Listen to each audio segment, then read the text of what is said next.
రానున్న రోజుల్లో కాబోయే ఎంపీ కొత్తపల్లి గీత మేడం, అలాగే రానున్న రోజుల్లో కాబోయే ఎంపీ కొత్తపల్లి గీత మేడం. సభ్యులందరికీ, నాయకులకి, ప్రజలకి, ఇక్కడికి వచ్చిన ప్రతి ఒక్కరికి పేరు పేరున నేను పాదాభివందనం చేస్తున్నాను.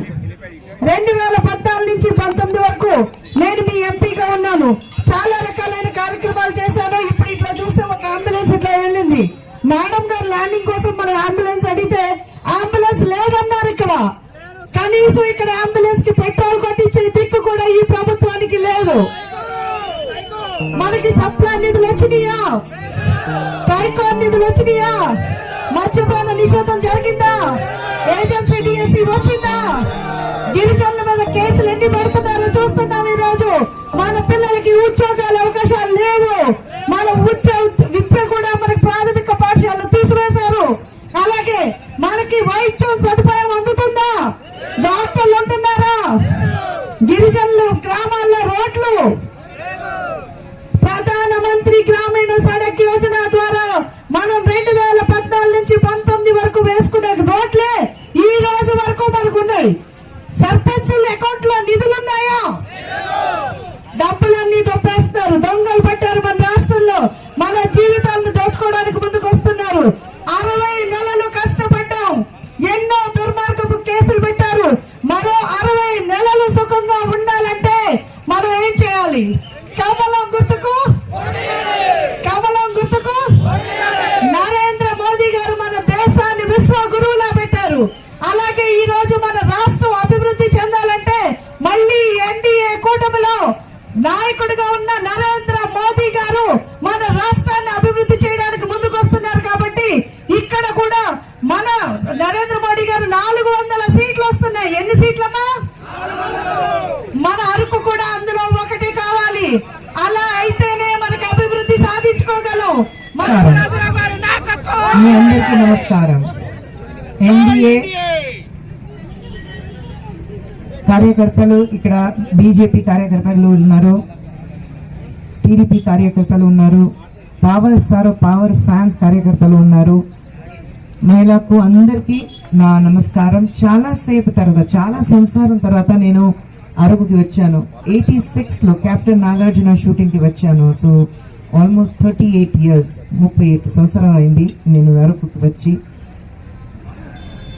ఇతను రోజు తర్వాత నేను ఇక్కడ వచ్చిన తర్వాత చూస్తే కూడా అసలు ఆ డెవలప్మెంట్ నాకు తెలియట్లేదు. ఆ డెవలప్మెంట్ అరకు వ్యాలీ అయితే ఎలా ఉండాలి? మెయిన్ ఇక్కడ మీకు అట్రాక్షన్ ఉండేది టూరిజం. అందరూ రావాలి. నేను అప్పుడు వచ్చినప్పుడు బ్యూటిఫుల్ గా ఉంది, ఇంకా అదే బ్యూటిఫుల్ గా ఉంది. కానీ ఆ డెవలప్మెంట్ చెప్పినప్పుడు ఆ డెవలప్మెంట్ అసలు జరగలేదు. మీకు ఏదైనా వచ్చిందా? రోడ్స్ చేశారా? మీకు ఇల్లు వచ్చిందా? డబ్బు ఇస్తారని చెప్పారు, అది వచ్చిందా? ఏదైనా వచ్చిందా? జగన్ గారు ఏదైనా ఇచ్చారా? మనకు తెలియకుండా ఏదైనా ఇచ్చారా? వచ్చారా? ఇటు సైడ్ ఆయన పార్టీ నుంచి ఎవరైనా వచ్చారా? ఎలక్షన్ టైంలో వస్తారు, ఓట్ వేయండి అని చెప్తారు, మీరు వేస్తారు, ఆయన గెలుస్తారు, వెళ్ళిపోతారు. ఆ తర్వాత 2 లక్షల కోట్లు ఆయన బ్యాంక్ అకౌంట్ లో ఉంటుంది. మీకు అస్సలు శూన్యం వస్తుంది, ఏమీ రాదు. మీకు ఇదే పని జరుగుతుంది. నేను అడుగుతున్నాను, ఇంతవరకు జగన్ రెడ్డి గారు ఈ రోజు పొద్దునే ఒక స్టేట్మెంట్ ఇచ్చారు. 2035 వరకు నాకు అవకాశం ఇస్తే నేను అన్ని చేసేస్తాను. మరి ఎన్ని రోజులు అవకాశం ఇచ్చావు? ఏం చేశారు మీరు?